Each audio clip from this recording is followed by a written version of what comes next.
In a small coastal town far removed from the rush of the city, there stood a house that had been untouched for years. It sat high on a cliff, overlooking the churning waves that crashed far below, isolated and shadowed by thick trees. The locals called it the Hastings House. It had a reputation, one no one in town spoke of openly but that haunted every whispered conversation about it. People claimed it was cursed, haunted by lost souls that had never found peace. Stories said that if you listened close on stormy nights, you could hear them calling, trapped within its walls. Julia didn't know any of this. She was new to the town, a young woman running from her past and seeking refuge somewhere where no one knew her. She had recently lost her husband and had been unable to shake the grief that settled over her like a dark cloud.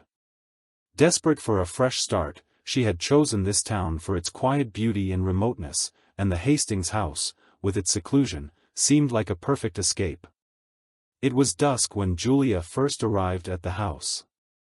As she drove up the long, winding road leading to the property, her car's headlights cast long shadows on the trees surrounding the old, decrepit building. The house itself was large, with peeling paint and ivy climbing up its sides. The windows were dark and uninviting, like empty eyes watching her approach. She parked her car and stepped out, taking in the eerie silence that surrounded the property.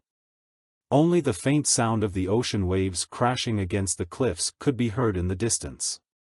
She shivered, though she couldn't tell if it was from the cold or something else.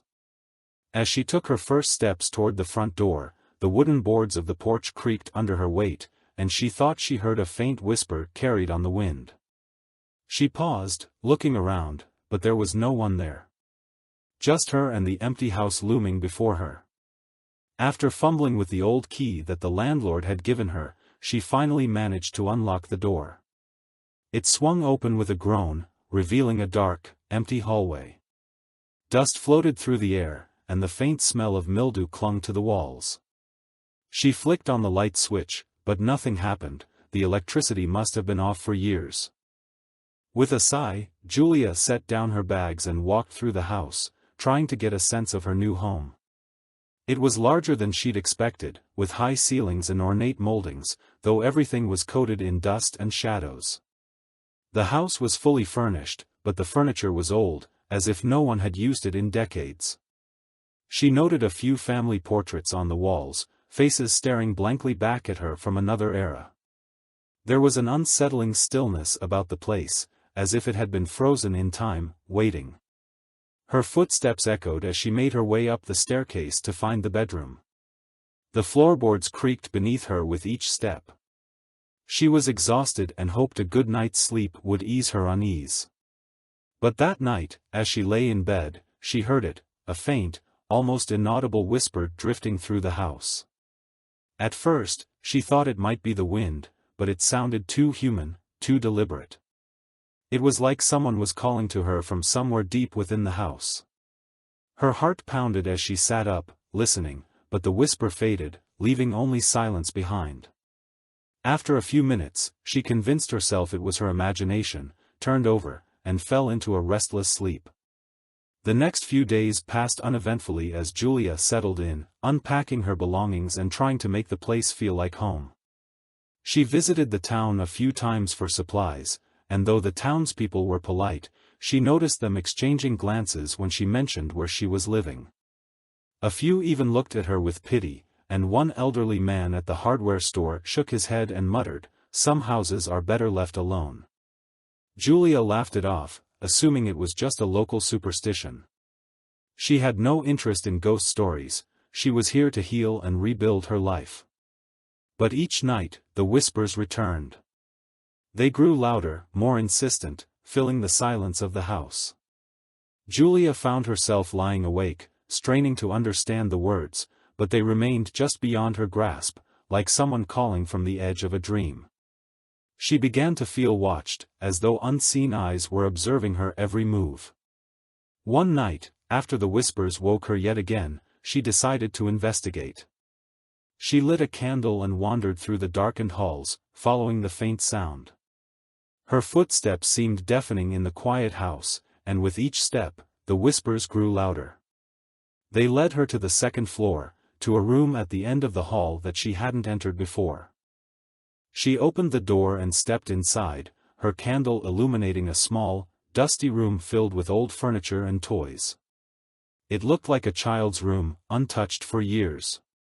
A tiny bed sat against one wall, and shelves lined with dolls and stuffed animals were covered in a thick layer of dust. In the dim light, their glassy eyes seemed to follow her, and she shivered. Suddenly, a chill ran through her, and she felt an overwhelming sadness, as if the room itself was grieving. She turned to leave, but just as she did, she heard a soft giggle, a child's laugh, faint but unmistakable. Her blood ran cold, and she hurried out of the room, slamming the door behind her. Back in her bedroom, Julia sat on the edge of her bed, her mind racing. She tried to rationalize what she had heard, telling herself it was just her imagination, but a part of her knew something was deeply wrong with this house. As the days turned into weeks, the whispers became a part of Julia's nightly routine, each evening more unsettling than the last. The laughter, the voices, and an occasional sob filled the halls as if the house were a vessel for a multitude of souls, all trapped and desperate to reach her. Julia's curiosity began to grow, fueled by the sense that these weren't just ghostly sounds but messages, attempts to communicate something deeply tragic. Unable to bear the nightly torment any longer, she went back to town, determined to learn more about the house's history. She walked into the small library and asked the librarian, a frail woman with silver hair, if there were any records about the house on the cliff. The librarian's face fell, her eyes widening slightly. She hesitated, then leaned in closer, speaking in a low voice. "You're in the Hastings house," she whispered, her voice tinged with both fear and pity. "That place has a dark history, my dear. The Hastings family lived there, until they didn't." Julia pressed for more information, and the librarian sighed, finally opening up. She revealed that in the late 1950s, the Hastings family, a father, mother, and young daughter named Emily, had lived in that very house. But one night, they vanished without a trace. Neighbors reported hearing screams, but when the authorities arrived, the house was empty. The only sign of disturbance was the little girl's room, left as if she'd been in the middle of playing with her toys, with her favorite doll lying abandoned on the floor. The family was never found. "The townsfolk believe they never really left," the librarian said, glancing around as if afraid of being overheard. "People who've lived in that house say it's haunted. Some claim to hear the girl's laughter, others say they've seen her face in mirrors or caught glimpses of shadows moving where there should be none." Julia felt a chill run down her spine, her mind racing with the librarian's words. The missing girl, Emily, was she the one reaching out to Julia in the night? She felt an unshakable connection to this child, as if Emily were calling to her, pleading for someone to hear her story. That night, back at the house, Julia couldn't sleep. She sat in the darkness, listening as the whispers began anew. But this time, she wasn't afraid. She felt compelled to understand, to unravel the mystery that bound these voices to the house. She was certain that if she could uncover the truth, perhaps she could free them, and herself, from this torment. The next evening, Julia prepared herself to explore the house fully. She gathered a flashlight, a notebook, and a map she had found in a drawer, detailing the house's layout. As she moved through the darkened halls, the whispers became her guide, leading her deeper into the heart of the house. The whispers led her to the basement, a place she had instinctively avoided since her first day.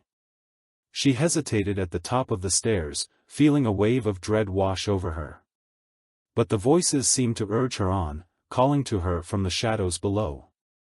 As she descended, the air grew colder, and the scent of damp earth filled her nostrils. The basement was unfinished, with stone walls and a dirt floor. Her flashlight cast eerie shadows, revealing cobwebs and old furniture covered in sheets.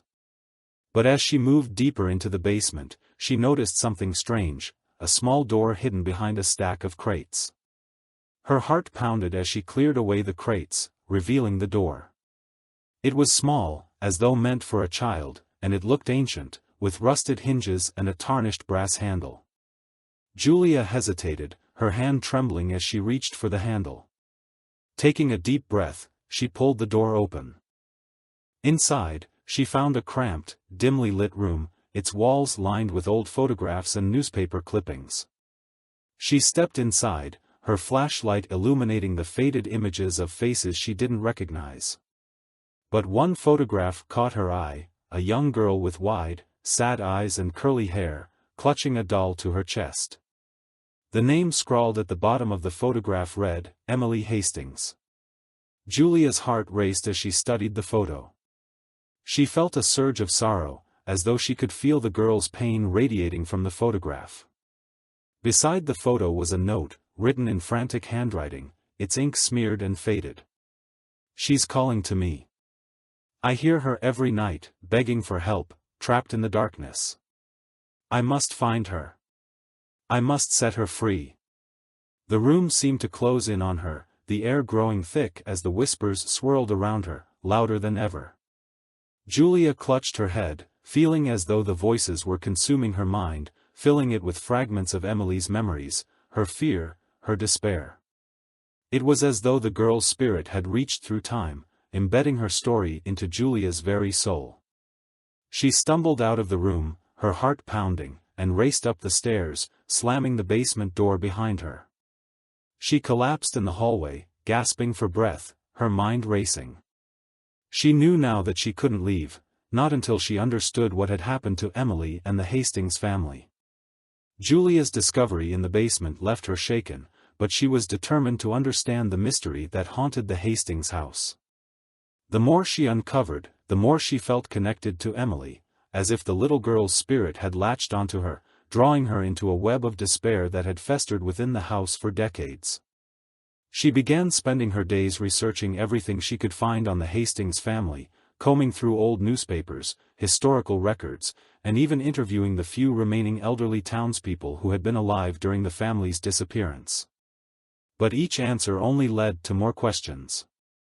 The Hastings family had been reclusive, and rumors swirled around them, whispers of strange rituals, dark secrets, and a tragic, forbidden love. The townsfolk believed Emily had been special, different, as if she possessed a gift that her parents were afraid of. Julia found herself obsessing over these details, unable to sleep, barely eating, her mind consumed by the voices that now filled her every waking moment. The whispers grew louder, more insistent, tugging her deeper into a darkness that felt both foreign and disturbingly familiar. She began to hear her name among the whispers, and sometimes, she saw fleeting shadows in the corners of her vision, glimpses of a little girl with tear-streaked cheeks and a sad, pleading gaze. One night, the whispers became unbearable, filling her head like a cacophony of voices, each one more desperate than the last. Julia clutched her ears, trying to block them out, but the voices only grew louder, screaming her name, demanding her attention. She stumbled through the house, drawn to the child's room where she had first heard Emily's laughter. As she entered, the door slammed shut behind her, and she was plunged into darkness. Her flashlight flickered, casting erratic shadows across the room. The dolls on the shelves seemed to stare at her with hollow eyes, their faces twisted into expressions of terror. Julia felt the temperature drop, a freezing chill settling over her as the whispers coalesced into a single voice, a child's voice, soft and filled with sorrow. "Help me, please. I'm so cold." Julia's heart pounded as she reached out, her hand trembling. "Emily," she whispered, her voice breaking. "What happened to you?" The room grew silent, and for a moment, Julia thought she was alone. But then she felt a small, icy hand slip into hers, and she looked down to see a shadowy figure standing beside her, a young girl, her eyes wide with terror, her lips trembling as she tried to speak. "They won't let me leave," Emily whispered, her voice barely audible. "They keep me here, in the darkness, always watching." Julia felt a surge of anger and sadness, a fierce need to protect this child who had suffered so much. "I'll help you," she said, her voice filled with determination. "I'll find a way to set you free." But as she spoke, the shadows in the room began to shift, coalescing into darker forms, twisted figures with hollow eyes and elongated limbs, reaching out for her and the little girl. Julia felt a suffocating sense of dread as the figures moved closer, their voices merging into a low, guttural growl. "You can't save her," they hissed. "She belongs to us, and now, so do you." Desperate to escape, Julia pulled Emily toward the door, but the shadowy figures blocked their path, their forms growing larger, more menacing. She could feel the oppressive weight of their presence, pressing down on her, filling her mind with fear and despair. But she refused to let go of Emily's hand, holding onto her with a strength she hadn't known she possessed. Summoning every ounce of courage, Julia began to speak, her voice shaking but firm. "You can't keep her here. She deserves peace, she deserves freedom." The shadows recoiled, hissing in anger, their forms flickering like flames. Julia could feel the weight of their hatred, their bitterness, and she realized that these weren't just spirits, they were the remnants of the Hastings family, twisted and corrupted by years of darkness and despair. In a moment of clarity, Julia remembered the journal entry she had found in the basement, the desperate words of someone who had heard Emily's voice but had been too afraid to act. The Hastings parents had failed to protect their daughter, and in their guilt and fear, they had become prisoners of the very darkness they had tried to escape.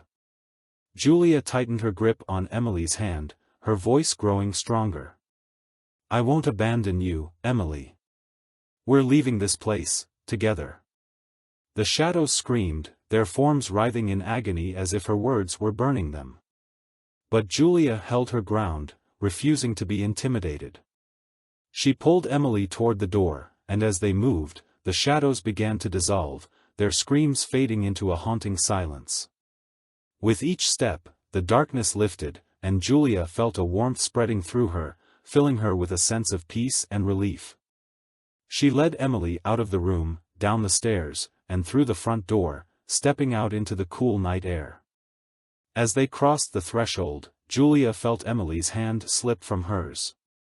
She turned, her heart sinking as she realized that Emily was no longer beside her. But instead of fear, she felt a profound sense of peace, as if the little girl had finally found the release she had been seeking. The following morning, Julia awoke with a sense of calm she hadn't felt since arriving at the house. The whispers were gone, the oppressive presence had lifted, and the house felt different. Lighter. As if a weight had been lifted from its very foundation. She packed her belongings, feeling an overwhelming need to leave and never return. But as she was about to step out the door, she felt a gentle breeze brush past her, carrying with it a soft, familiar whisper. "Thank you." Julia smiled, tears streaming down her face as she whispered back, "You're welcome, Emily." She left the house that day, never looking back. And as she drove away, she felt a warmth in her heart, knowing that she had given a voice to the lost, that she had broken the cycle of pain and despair that had haunted the Hastings house for so long. And in the town below, they say the Hastings house stands empty to this day, quiet and peaceful, no longer filled with the cries of the lost. Some claim that if you visit on a quiet night, you can still feel a presence, a sense of peace and freedom that wasn't there before. Others say they've seen a young girl's shadow in the window, watching over the cliff, her spirit finally at rest. But no one dares enter, for fear that the darkness might return, that the voices might awaken once more, drawing them into the echoes of the lost.